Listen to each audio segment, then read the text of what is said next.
আর এই বাইকটা এবিএস ছিল না, এটার মধ্যে এই যে এই এবিএসটা হচ্ছে ইনস্টল করা হয়েছে। অ্যান্ড যারাই এই এবিএস ইনস্টল করছে, আমি এর আগে চালাইছি হচ্ছে অপু ভাইয়েরটা, তারাই দেখছি যে এটার সার্ভিস অনেক বেশি ভালো পাইছে।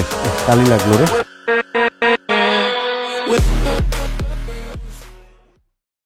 আজকের ভিডিওর প্রথমে একটা প্রশ্ন বলতে হবে, আমি কোন জায়গায় থেকে ভিডিও শুরু করতেছি। পরিস্তান নামের বাস চলতেছে, সামনে একটা ওভারব্রিজের মতো দেখা যেতেছে, এখানে কিছু কোয়ার্টারের মতো আছে, আর তেমন কিছু দেখানো যাবে না। এদিকে এটা কি যেন আছে, কি যেন এটা যদি আমি বলে দিই তাহলে তো আপনারা বুঝেই যাবেন কোন জায়গায় আছি। ভিডিওর এই অংশটুকু দেখেই কমেন্ট করতে হবে যে আমরা কোন জায়গায় আছি, তাহলে পুরস্কারের ব্যবস্থা না থাকলেও একটা সাধারণ জ্ঞান টেস্ট হয়ে যাবে। অ্যান্ড আজকের ভিডিওর সেকেন্ড প্রশ্ন হচ্ছে, এই জিনিসগুলা কি? দেখেন, লাল, নীল, সাদা, হলুদ বিভিন্ন টাইপের ছোট ছোট ডিব্বার মধ্যে পানি রেখে দিছে। অ্যান্ড বড় ডিব্বাও আছে, ওই যে ওই ইসের ভিতরে বড় ডিব্বাও আছে। অ্যান্ড এগুলার ভিতরে এই পানি বা এই অয়েল বা এই ফুয়েল বা যাই হোক, এগুলা কেন, একটু ডানে বায়ে দেখলে বুঝে যাবেন কেন। বাট এতগুলা বোতলে এতগুলা জিনিস কেন রেখে দিছে, এটা যদি আপনাদের কারো আইডিয়া থাকে এই ভিডিওর নিচে প্লিজ কমেন্ট করে জানায়েন। এরকম অদ্ভুত অদ্ভুত কিছু রাস্তায় দেখলে এখন থেকে আপনাদের সাথে একটা প্রশ্ন উত্তর খেলবো। ব্যাপারটা কেমন এইটাও শেয়ার করেন, কমেন্ট করেন, মনের ভাবটা প্রকাশ করে দিয়েন। Hey everyone, this is Said Mohammad Iqbal. Welcome to my YouTube channel MSI Vlogs. সরকারি নিউটি আরে পড়তে পারি নাই, ফর অ্যাড নাম্বার। আচ্ছা, এই জায়গাটা কই আমি এবার বলে দিই।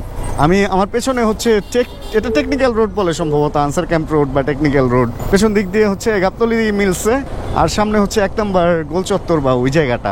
আর ডান পাশের এদিকে হচ্ছে র্যাপিড অ্যাকশন ব্যাটালিয়ন 4, আর বাম পাশে হচ্ছে ডেল্টা হসপিটাল লিমিটেড। এই জায়গার এক্স্যাক্ট নামটা আমার জানা নাই যদিও, বাট বুঝতে পারছেন আশা রাখি যে আমি কোন জায়গাটায় এখন আছি। ঠান্ডা পড়ে গেছে আজকে, আর সকালে ঘুম থেকে উঠে আবার যখন শুইছি প্রচুর বাতাস, মানে জানালা টানালা একদম ধাপ ধুপ করতেছিল। বৃষ্টিও মনে হয় ভালোই হয়েছে সকালবেলা, হালকার উপরে ঝাপসা আর কি, অল্প একটা ফসলা বৃষ্টি হয়েছে, কিন্তু বেশ ভারী বর্ষণ ছিল সেই অল্প সময়টাই। আর প্রচুর ধুলা উঠছে, ঝড়ের মতো আসছিল। বৈশাখ মাস না আসতেই বৈশাখের একটা নাড়াচাড়া দিতেছে, এটা সাইনটা খারাপ, কারণ এবার এমনিতেই আমের মুকুল কম হয়েছে। আর এই অবস্থায় যদি এরকম ঝাপটা টাপটা দেয় তাহলে যে কটা আমের মুকুল হয়েছে ওই কটাও আম টিকবে না। শহরে আমি আমের মুকুল কম দেখতেছি। আপনারা যারা শহরের বাইরে থাকেন, ঢাকার বাইরে, তারা একটু প্লিজ জানায়েন তো আমাকে যে আপনাদের এলাকাতে কি আমের ফলন এবার ঠিকঠাক মতো হচ্ছে, নাকি আম আসলে এবার কম হবে বা মুকুল কম ধরছে এই ব্যাপারটা। ওকে, গেল আমের ব্যাপার, গেল এলাকার ব্যাপার, গেল সবকিছুর ব্যাপার। এবার আসি আমরা বাইকের ব্যাপারে ফেরত। মোটামুটি প্রত্যেকটা জেনারেশনেই বা প্রতি এক যুগে বা 2 যুগে দেখবেন যে কোনো জিনিস লেজেন্ড হয়ে যায়। বাইকের ব্যাপারেও আছে। যেমন আমার যখন জন্ম, আমি যখন খুব ছোট, তখন দেখতাম মামা চাচারা হচ্ছে RX ইয়ামাহার, তারপরে হোন্ডার সিডিআই বলতো আর কি, H100 অ্যান্ড এই ধরনের বাইকগুলা তখন কিন্তু সেই একটা ব্যাপার মার্কেটে বিরাজ করছে, মানে ওরাই রাজত্ব করছে এই বাইকগুলা। এন্ড তারপরে হচ্ছে ভেসপা, ইটালিয়ান ভেসপা, পিয়াজো নাকি বলে, পিজিও না পিয়াজো, যাই হোক, ওই ইটালিয়ান ভেসপা এক সময় রাজ করছে। ওইটার ফ্যান বেস আবার আলাদা ছিল। এবং ওই টাইমটাতে গিয়ে এক্সেল 185 এটা কিন্তু এক সময় রাজ করছে। 125ও একটা ছিল এক্সেল, ছোট এক্সেল, মিনি এক্সেল, এন্ড বড় এক্সেলটা ছিল 185, ওটা এক সময় রাজ করছে। তবে 185 এক্সেলটা খুব একটা রাজ করতে পারে নাই, বা খুব একটা সেল অত বেশি হয় না। এটার পিছনে কারণ কি জানেন? সিনেমাতে হিরো চালাইতো হচ্ছে, মানে নায়ক যে থাকতো সে চালাইতো বেশিরভাগ H100 বা এই ধরনের বাইকগুলা। আর ভিলেন, মানে জাম্বু টাইপের যারা ভিলেন ছিল তখনকার আমলে, ওরা চালাইতো এক্সেলটা। এই কারণে এক্সেলটা হয়ে গেছিল হচ্ছে এলাকায় যারা একটু গুন্ডা টুন্ডা টাইপের তারা, আর একটু লাভার বয় টাইপের যারা, তারা একটু নায়িকা পটানোর জন্য ইউজ করতে হচ্ছে এই যে এই ধরনের ব্যাপারগুলা, মানে কমিউটার বাইকগুলা আর কি, এক্সেল না। এইভাবে হচ্ছে এক্সেলটা একটু মার্কেট পায় নাই। তবে হ্যাঁ, আমি দেখছি, আমি তো কাফরুলে বড় হয়েছি, সিনিয়র ভাই ব্রাদার যারা ছিল, যারা একটু এলাকায় একটু যে রংবাজ টাইপের আর কি, তখনকার আমলে ওইটাই রংবাজি বলতো, রংচটা জিন্সের প্যান্ট পরা, জ্বলন্ত সিগারেট, ওই টাইপের আর কি যাদের আচরণ ছিল, তারা এক্সেল চালাইতো। হাতে ব্রাসলেট এই ব্যাপারগুলা তখন ছিল। আচ্ছা, লিজেন্ডের ব্যাপারে আসতে হলে এই যে বাইকগুলোর কথা বললাম, এগুলা মোটামুটি লিজেন্ড। এগুলো হচ্ছে 90s এর লিজেন্ড। 2000 এর পরে আসলে লিজেন্ড বাইক কি ওইভাবে আসছে আপনাদের মনে পড়ে? আমি একটু তাহলে আপনাদের হালকা করে টাচ দেই। 2000 এর পরে 2016তে সিবিআর এর একটা, 2014তে সিবিআর এর একটা মডেল আসে, কিন্তু ওইটা খুব একটা মার্কেট ধরতে পারে নাই বাংলাদেশে। তখন মানুষ এই ধরনের কিটেড বাইক এগুলা নিয়ে, মানে এগুলার প্রতি বেশি আত্মবিশ্বাসটা আনতে পারে নাই অতটা। অ্যান্ড 2016-তে এসে একটা লেজেন্ডারি ভার্সন বের হয় সিবিআর এর, যেটাকে আমরা সিবিআর এর প্রথম মডেলই বলি অনেক সময়। অ্যান্ড ওই বাইকটা 16-তে বাংলাদেশে আসার পর ওটা কিন্তু একটা লেজেন্ড ব্যাপার স্যাপার মোটামুটি নিয়ে নিচ্ছে। দেখবেন ওই বাইকটা এখনো যাদের কাছে আছে তারা হচ্ছে ওই বাইকটাকে ওইভাবেই যত্ন করে, ওইভাবেই রাখে যেভাবে হচ্ছে আগের দিনের RX বা CDI গুলাকে মানুষ রাখতো। তবে ওই বাইকটার মধ্যে একটা ল্যাকিং ছিল, একটা ল্যাক ছিল, সেটা হলো ওই বাইকের মধ্যে ABS ছিল না। প্রত্যেকটা ইউনিটই নন ABS আসছে। অ্যান্ড হোন্ডার একটা বড় সমস্যা কি জানেন, একটা নন ABS বাইকের মধ্যে আপনি যে একটা ABS সেটআপ ফুলফিল লাগায় দিবেন, জাস্ট ABS সেটআপ লাগাইলেই হবে না। নট অনলি হোন্ডা, এটা বিভিন্ন কোম্পানির বাইকের মধ্যেই আছে যে আপনি একটা বাইকের মধ্যে শুধু ABS লাগাইলেই হবে না, ফুল ECU ফাংশন এন্ড সব কিছু চেঞ্জ করে ফেলতে হবে। আর করাটাই স্বাভাবিক, তাই না? ধরেন আপনার দুইটা হাত দুইটা পা, এখন যদি কোনো কারণে আপনাকে একটা সুরও লাগায় দেওয়া হয়, এখন আপনার সুর লাগায় দিলে তো আপনি হাতের মতো ওটা দিয়ে কাজ করাইতে পারবেন না, ফুল সিস্টেম চেঞ্জ না হইলে। ব্যাপারটা ওই রকমই আসলে। কি দিয়ে কি উদাহরণ দিই। যাই হোক, আমি যাইতেছি এখন বিএসবি মার্টে। আর এই কথাগুলো এই জন্যই বললাম যে আমি একটা লিজেন্ডারি বাইকের খোঁজ পাইছি যেটা বিএসবি মার্টে আছে। এটা হলো হোন্ডা CBR 2016 এডিশন, যেটা ওই 16 এডিশনটা আবার 2020 বা 21-এর দিকে কিছু ইউনিট নতুন করে বাংলাদেশে আসে। ওই মডেলটাও নতুন, বাট শেপটা হচ্ছে 16-এর। অ্যান্ড বেশ দামে বিক্রি হয়, প্রায় 7 লাখ টাকা বাইকগুলা বিক্রি হয়। আর আগে যখন বিক্রি হয়েছে তখন মনে হয় 3.5 বা 4.5 লাখ এরকম মনে হয় বিক্রি হয়েছিল প্রথম দিকে। অ্যান্ড পরে আস্তে আস্তে এটার দাম বেড়ে যায়। ওই যে লিজেন্ডারি একটা ব্যাপার স্যাপার আছে, যেমন CDI যেটা আমরা বলি H100, এগুলা একসময় 20-25 হাজার টাকায় পাওয়া যেত, এখন একটা কিনতে যান না, দেখেন না CDI এর দাম কেমন। যারা কালেক্ট করছে 1-1.5 লাখ টাকা দিলে হয়তো আপনাকে দিবে না। RX নাকি 3-3.5 লাখ টাকাও বিক্রি হয় যারা রিবিল্ড করে চালাইতেছে একদম চকচকা করে। এই হলো অবস্থা। যাক, আরিফ ভাইকে ফোন দিলাম আর উনি বললো CBR আছে, এখন এই জন্যই যাচ্ছি বিএসবি মার্ট। গিয়ে চলেন আমরা দেখি CBRটা থাকলে ওটা নিয়ে বের হই। আর মজার ফাংশন আছে ওই CBRটার মধ্যে, আবার ABS-ও সেট আপ করছে। হোন্ডার কিছু বাইক ছিল যেগুলোর চাবি হচ্ছে অনেক বেশি ছোট ছোট ছিল, দেখতে অনেকটা কিসের মতো ছিল ওটা নাই বললাম। অ্যান্ড এই মডেলগুলোতেই প্রথম হচ্ছে হোন্ডা এরকম বড় বড় সুন্দর একটু প্রিমিয়াম কোয়ালিটির চাবি দিয়ে বাইকগুলো আনছে। এটা হচ্ছে সেই বাইক যেটা 2016-তে ফার্স্ট বাংলাদেশে আসছিল, বা 16-তে এই মডেলটা আসছিল। অ্যান্ড দেন তারপরে অনেকদিন বন্ধ ছিল, অ্যান্ড সম্ভবত 20 বা 21-এর দিকে আবার আসে। আমি তো আস্তে আস্তে বলতেছিলাম ওই ব্যাপারগুলো। অ্যান্ড এই বাইকটা ABS ছিল না, এটার মধ্যে এই যে এই ABS-টা হচ্ছে ইনস্টল করা হয়েছে। অ্যান্ড যারাই এই ABS ইনস্টল করছে, আমি এর আগে চালাইছি হচ্ছে অপু ভাইয়েরটা, তারাই দেখছি যে এটার সার্ভিস অনেক বেশি ভালো পাইছে। কালি লাগলো রে। অ্যান্ড এটার মধ্যে ABS-টা খুব ভালো সেটিং হয়, এটাই হলো মজার ব্যাপার। অ্যান্ড এটা ডুয়েল চ্যানেল ABS করা হয়েছে, পেছনে ABS আছে, অ্যান্ড দুইটাই ফাংশন ভালোই করে। আর CBR-এর মধ্যে, CBR তো আমরা জানি যেটা 2021-এ আসছে বা 2019-এ যেগুলো আসছে ওগুলাতে মোটামুটি সিটিং পজিশন যথেষ্ট পরিমাণ ভালো। অ্যান্ড যদি এই তিনটার মধ্যে গুড, বেটার, বেস্ট বলেন, তাহলে বেস্ট সিটিং পজিশন ছিল হচ্ছে এই বাইকটায়। এর আগেও যখন চালাইছি তখনও বলছি, এখনো পর্যন্ত একই কথা আমি বলবো। প্রবলেমের মধ্যে প্রবলেম হচ্ছে এই বাইকটার এইখানে যে লুকিং গ্লাসগুলো সেট আপ করার ব্যাপারটা, এটা এখানে নর্মালি চলে এইভাবে, বাট টাইট ঢিল যদি করতে চান তাহলে এখানে অ্যালাইন কি দিয়ে এটা টাইট বা ঢিল এই ব্যাপারটা করতে হবে। এছাড়া আর সবকিছু মোটামুটি এই বাইকে ভালোই ছিল। যদিও এটা হ্যালোজেন লাইট ছিল, বাট এটাতে সম্ভবত LED লাগানো হয়েছে। আর এখানে দুটো স্পেশালি বড় বড় লাইট লাগানো হয়েছে, এখানেও LED DRL টাইপের ব্যাপার স্যাপার থাকে। আর এটার মধ্যে সরি মামা, এটার মধ্যে বড় সড়ো করে এই ব্যাপারটা লাগানো হয়েছে, একটা ক্র্যাশ গার্ডও লাগানো হয়েছে। আর আগে যে মডেলটা চালাইছিলাম ওটা হচ্ছে এরকম সাদার মধ্যে ছিল নীল রঙের, আর এটা সাদার মধ্যে হচ্ছে লাল, আর সম্ভবত আরেকটা আছে হচ্ছে কালোর মধ্যে গোল্ডেন, এরকম কিছু। এই তিনটা কালারেই সম্ভবত এই বাইকটা পাওয়া যায়। আর চাকা দেখেই মনে হইতেছে যে এই চাকাটা আসলে এই বাইকের না, এটা আফটার মার্কেট লাগানো হয়েছে। আর এটা হলো 130, 70, 17ই লাগাইছে, মানে স্টক যেটা থাকে ওটাই লাগানো হয়েছে। 55 সিরিয়ালের একটা বাইক। চলেন বাইকে উঠি আর দেখি কিরকম কি কিলোমিটার চালাইছে। আর এই একটা বাইক যেটার যে চালাবে এই সিটটাও যেমন মজার, এমনিতে দেখতে শক্ত লাগে, বাট বসলে খুব আরাম করে বসা যায়, লং টাইম এই বাইকটা চালানো যায়। পেছনের সিটটাও মোটামুটি ভালোই করছিল। ট্যাঙ্কটা অনেক ওয়াইড, দেখলে মনে হয় যে 18-20 লিটার ফুয়েল তো ঢুকবেই, কিন্তু আসলে যে কয় লিটার ঢুকে এটা আমি নিজেও বলতে পারি না। সম্ভবত 11-12 লিটারই হবে, এর বেশি হওয়ার কথা না। এই আমলে side stand, cut off switch বা এই ব্যাপারগুলো সম্ভবত বাইকে আসতো না।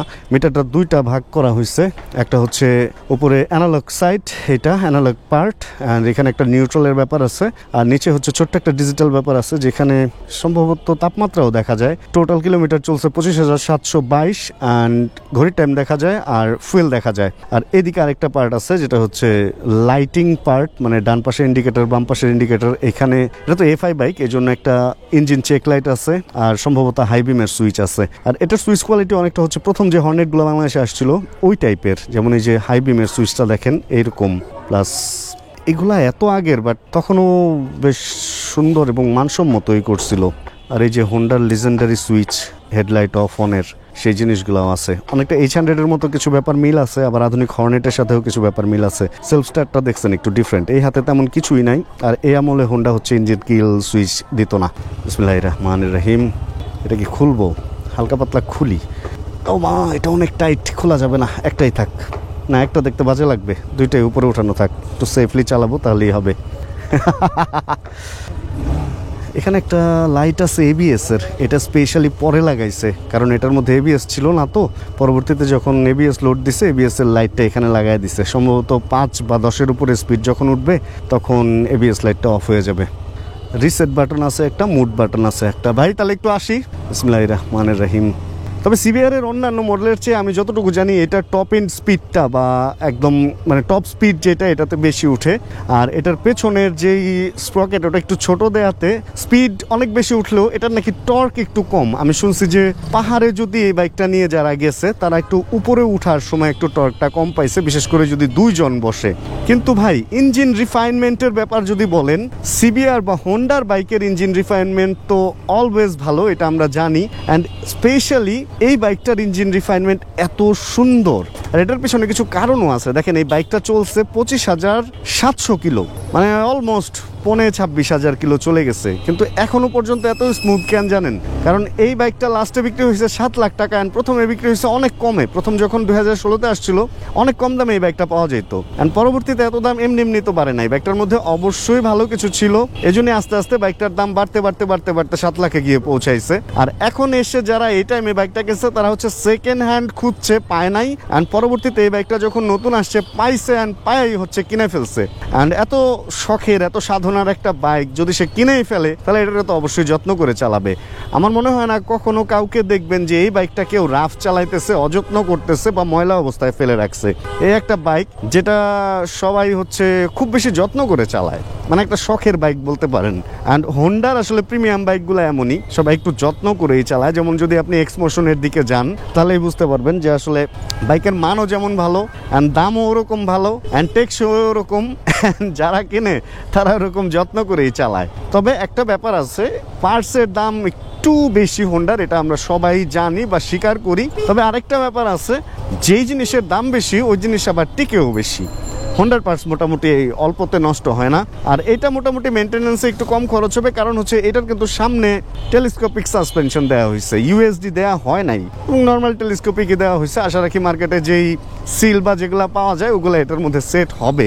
আর এই বাইকের আরেকটা ছোটোখাটো প্রবলেম আছে, সেটা হলো এই বাইকের ব্যাক যেই সাসপেনশন, ব্যাক যে মনোশক সাসপেনশন, ওইটা নাকি খুব বেশি দিন পর্যন্ত লাস্টিং করে না। মানে আছে না যে অন্যগুলা মেনটেন্যান্সের আন্ডারে রাখলে ঠিক থাকে, বা কিছু কিছু বাইকের আছে মেনটেন্যান্সও লাগে না, মোটামুটি 10, 15, 20, 30 হাজার পর্যন্ত কিছুই হয় না। তবে আমি শুনছি এটা 5 থেকে 7 হাজার কিলোতে নাকি সাসপেনশনে একটু ঝামেলা হয়, এবং সাসপেনশন নাকি আবার খুব একটা দামও না, চেঞ্জ করে নেওয়া যায়। আর এই ইউনিটটায় নাকি আফটার মার্কেট মনে হয় লাগাইছে, বেশ ভালো সাসপেনশন লাগাইছে। যদি ভালো কিছু লাগায় থাকে তাহলে তো মনে হয় না কোনো একটা ঝামেলায় কেউ পড়বে এই বাইকটা নিয়ে। এই হলো অবস্থা। যাই হোক, চলেন আমরা বাইকটা একটু রাইড করি। আমি আসলে অনেকদিন কমিউটার চালাইছি, তো ওইখান থেকে এখানে এসে আমার মনে হইতেছে আমি হালকা ঝুঁকে বসছি। তবে যারা অন্য কোনো স্পোর্টস বাইক থেকে এই বাইকে আসবে তাদের কোনোভাবেই মনে হবে না যে এই বাইকটায় গুজো হয়ে বসতে হয়। নর্মালি CBR 2000 যেটা 21 যেটা মডেল, ওইটাই হচ্ছে একটু ঝুঁকতে হয়। অ্যান্ড তার আগের যেটা 19 যেটা শুভ ভাই চালায়, ওইটাই বসলে আপনার মনে হবে অনেক সোজা হয়ে বসছি। অ্যান্ড ওইটার পরে যদি এটা আসেন আপনার মনে হবে কমিউটার বাইকে আপনি চালাইতেছেন, এতটাই কমফোর্টেবল সিটিং পজিশন এই বাইকটা। বাট ওই যে একটা কথা আছে না, যে আপনি যখন কমিউটার থেকে স্পোর্টসে যাবেন তখন তো একটু ঝুঁকতে হবেই। স্পোর্টসের মধ্যে এটা সবচেয়ে আরামদায়ক বাইক, এটা মানতেই হবে। অ্যান্ড টান দেখবেন, মানে কি গিয়ার শিফটিং ইন্ডিকেটরটা দেখা যায় না। আর বাইকে মোটামুটি ফুয়েল ভালোই আছে। আমি টান দিলেই সবসময় ফুয়েলটা চেক করি যে আসলে টান যে দিতেছি ফুয়েল শেষ হয়ে গেলে তখন আমার ব্যাপারটা কি হবে। সামনে জ্যাম পড়ে গেছে রে, চলেন আমরা এদিক থেকে ভাগি। লুকিং গ্লাস ছাড়া চালাইতেছি, ঘুরাইতে টুরাইতে সেই ভয় লাগে, মনে হয় যে পেছনে আবার কে আছে না আছে, ধুমুর দেয়া না লাইগা যায়। ওই আমার আগে যাবা কেন, আমার আগে যাইতে দিব না। দেখছেন অবস্থা, টান মানে মোচারে মোচারে মজা। অ্যান্ড এবিএস ফাংশন খুব ভালো করতেছে। আমি শুধু পেছনের ব্রেক চাপ দিয়ে দেখছি, নর্মালি যে এবিএস গুলো বিল্ট ইন আসে, স্টক যে এবিএস আসে ওইরকমই ফাংশন করতেছে। তবে একটা কথা আপনাদেরকে বলবো, যে বাইকের মধ্যে এবিএস না থাকে ওই বাইকে যদি কেউ এবিএস ইনস্টল করেন বা সেট আপ করেন, অবশ্যই এটার ম্যাপিং ট্যাপিং এর কিছু ব্যাপার আছে, তো এটা অবশ্যই ওরকম দক্ষ কোনো হাত দিয়ে করাবেন। আর যদি এই সমস্ত কাজে দক্ষ বলেন তাহলে আমি বলবো 60 ফিটের মধ্যে হচ্ছে মোটোপ্লেক্স সবুজ ভাই, ওয়ান অ্যান্ড অনলি চয়েস হবে আপনার। ওনার কাছ থেকে যদি করেন তাহলে আমার মনে হয় যে আপনি নিশ্চিন্তে চালাতে পারবেন। এই বাইকটা আরিফ ভাই নেওয়ার পরে সবুজ ভাইকে নাকি দেখাইছে যে দেখেন তো কি অবস্থা, তো সবুজ ভাই নাকি বলছে যে নিশ্চিন্তে এবিএস চালাইতে পারবে। এখন এটা এবিএস কি আমাদের সবুজ ভাই সেট করছে কিনা আমি যদিও জানি না, সরি, বাট উনি যেহেতু বলছে যে এবিএস ফাংশন গুড, সেহেতু গুড। থাকে না আসলে কিছু কিছু লোকের কাছে নির্ভরতা পাওয়া যায়। দেখেন একটা জিনিস খেয়াল করে দেখবেন, সবুজ ভাইয়ের ওয়ার্কশপে আমি কখনো কিন্তু আমার বাইকের কাজ করাই নাই, কখনোই না আসলে বলতে গেলে। কিন্তু উনি যে ভালো কাজ করে এটা আমি অলওয়েজ স্বীকার করি। মানে আমার প্রয়োজন পড়ে নাই ওনার পর্যন্ত যাওয়ার, এজন্য আমি ওনার এখানে কাজ করাই নাই। বাট একটা ভালো ওয়ার্কশপ বা একটা ভালো লোককে অবশ্যই ভালো বলতে হবে। আর সবুজ ভাই হচ্ছে সেই লোক, যে লোক হচ্ছে আমি গাড়ি কেনার সময় আমার গাড়িটা দেখে দেওয়ার জন্য আমার সাথে একদিনের কথায়, মানে রাত 10টায় আমরা ঠিক করছি যে আমরা যাবো, আর রাত 12টার মধ্যে আমরা রওনা হয়ে গেছি। আর উনি আমার গাড়িটা দেখে কিনে দিচ্ছে, আর মোটামুটি আমি গাড়িতে ঠকি নাই। মানে উনি এমন না যে শুধু বাইক সম্পর্কে ভালো আইডিয়া রাখে, উনি গাড়ি সম্পর্কেও ভালো আইডিয়া রাখে। আর আমার বলতেছিলাম আমার গাড়ির পেছনে তো ড্রাম, বলতেছে ডিস্ক লাগায় নেন। যাক, সবুজ ভাইয়ের ব্যাপারে আরেকদিন কথা হবে, আজকে ওনার ব্যাপারে আর কথা না বলি, আজকে এই বাইক নিয়ে আমরা কথা বলি।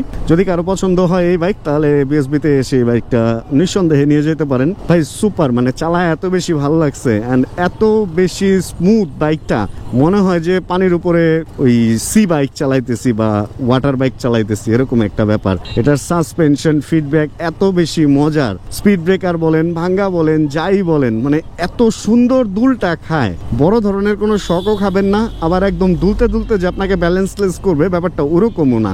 সাসপেনশনটা ভাই জাস্ট, মানে যদি বলেন যে তাহলে বলবো ওয়াও, মানে এইরকম সাসপেনশনকে আসলে ওয়াও বলা যায় এটার মধ্যে যে সাসপেনশনটা দিছে। আর sitting position, handle, handling, overall একটা বাইককে কখনোই আপনি খারাপ বলতে পারবেন না। এটা হ্যাঁ, ফ্রন্টে এটা যে লাইটটা দিচ্ছিল হেডলাইট, ওটা হ্যালোজেন ছিল, এটা তো লাগানোই যায় এলইডি চাইলে। প্লাস এটার মধ্যে 250 সিবিআর এর একদম ফুল এলইডি সেট আপটাও চাইলে লাগায় ফেলা যায়। তো সেখানে এই জিনিসগুলো চেঞ্জ করা যাবেই। আর একটা মডেলে কিছু ল্যাকিং এরকম টুকটাক থাকবেই। একটা মডেল স্বয়ংসম্পূর্ণ হলে পরে তো আর নতুন কোনো মডেল ওই কোম্পানি আনতে পারবে না। তবে সার্বিক দিক থেকে ওই সময় অনুযায়ী এই বাইকটা ছিল আসলে যুগান্ত সৃষ্টিকারী। অ্যান্ড এখনো পর্যন্ত এই বাইকটা যেহেতু মার্কেটে লিজেন্ড হিসাবে টিকে আছে, তাহলে তখন এই বাইকটা কি ছিল বুঝেন, মানে তখন যেটা মার্কেটে দরকার ছিল মোর দেন এনাফ ছিল হচ্ছে এই বাইকটা। সুপার একটা সুন্দর এক্সপিরিয়েন্স হলো আজকের এই বিকেলে এই বাইকটা চালায়। আর দেখেন আমার বাইকটা এখানে বেচতে উঠায় দিছে, এটা কোনো কাজ করছে আমার বাইকটা যে বেচতে উঠায় দিল। হ্যাঁ ভাইয়া, কি খবর? এত ভিডিও দেই আমি, একদম যন্ত্রণা করে ফেলি, তাই না? আমার বড় ফ্যান, ছোট ফ্যান। 6:09 বাজে এখন, আর বের হয়ে যেতেছি কারণ সন্ধ্যা হয়ে যেতেছে। আর এমন ঠান্ডা পড়ছে আজকে, শীতের দিনের মতো ঠান্ডা লাগতেছে, এই জন্য আর এখানে দেরি করলাম না, তা না হলে হয়তো আর একটু আড্ডা দিতাম। আর যেরকম বাতাসটা দেখতেছি এদিকে, মনে হইতেছে ঠান্ডা আরো বাড়বে। এই বাতাস না কমা পর্যন্ত ঠান্ডা কমার কোনো চান্স নাই, যদিও কুয়াশার কোনো ভাবটাপ নাই, আবহাওয়া একদম ফ্রেশ হয়ে গেছে, ধুলা টুলা কোনো কিছুই নাই, রাইড করতে ভালো লাগতেছে। জাস্ট একটা উইন্ড ব্রেকার হইলেই হয়েছিল। যাক, সবকিছুর পর লেজেন্ড স্পোর্টস বাইকটা চালায় ভালো লাগলো সিবিআর এর। অ্যান্ড আশা রাখি আপনাদেরও ভিডিওটা ভালো লাগছে। যদি ভিডিওতে কোনো কিছু ভালো লাগে প্লিজ একটা লাইক দিয়ে দিন। চ্যানেলে যদি নতুন হন প্লিজ সাবস্ক্রাইব করে আমাদের ফ্যামিলি মেম্বার হয়ে যান। জানাবেন কে কোন জায়গা থেকে ভিডিও দেখছেন, জানাবেন কার কার পছন্দের বাইক সিবিআর। তাহলে দেখাচ্ছে আবার সামনে কোনো নতুন ভিডিওতে। আর যতক্ষণ পরবর্তী ভিডিও নিয়ে আবার আমি না আসতেছি, ততক্ষণ ইনশাআল্লাহ আমরা থাকবো ভালো, আমরা থাকবো সুস্থ এবং করতে থাকবো চিল ইনশাআল্লাহ। Chill, bro. Check the mic and make sure it sound right, boys.